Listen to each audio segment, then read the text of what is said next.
jaalala kamiti ennati naaf raawwatte qaraanioo fannootti jaalala kamiti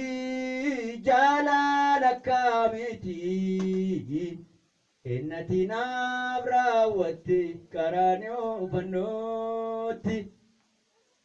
Yesus gooftaa koo kana yommuu yaadu mootii anaanoo baay'ee dhibe jaalala kamiti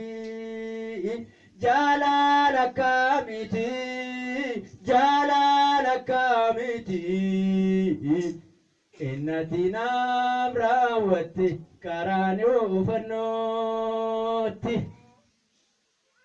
yoo sii galee boqonnaa si dhoowwee garaa kee kan si nyaatu kana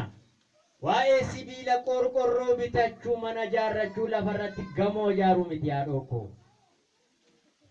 yoo sii galee jaalala Kiristoostu garaa kee nyaata waa'ee buddeenaa miti buddeena hoota mallaashiin jira jedhanii hoteeluma guddaa isaatti peestaalii kennataniyyuu firfirii godhatanii nyaatuun siin jedhe namna gabuu buluyyuu baay'ee miti maaltu garaa kee nyaataa jira maaltu si dhiphisaa jira waa'ee maaliiti laata hojiin maxinnoo ishee uummadde suuqiin maxi peestaalii wayii fannisanii isuma waa daraddaranii cimmaaqii dhayanii waa ija mukaa walitti cuunfanii godaatti naqanii kaa'anii jedhanii dhaabatanis akkasii guddinattu kaase muuluun ishee lafatti gadi dabalamtiin gamoo ishees lafti ishees konkolaataan ishees xiyyaarri ishees hunduu nafaam isa siif of kenne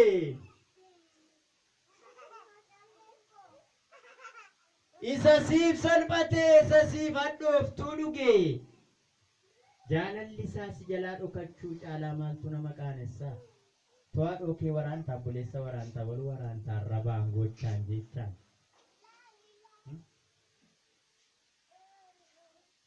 boolla namaatti kan owwaalame iddoo owwaalaa ofiisaa iyyuu dhabe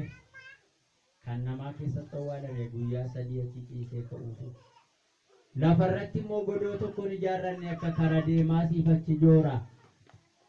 mana qulqullummaarraa darbachuuf jedhu dhagaadhaan dha'uuf jedhu siif achi fiigee lamxaa'aa kaasaa goophoo qajeelcha lamxaa'aan hawaasa gidduun taa'u hin ari'ama gadi ba'a achii dhaqee lamxaa'aa achii qulleessee galii dhaqi bakka deebii hawaasatti amma fayyiteettaadha kan kana caalu akkasitti dhufneef cubbuun hojjetiiniiti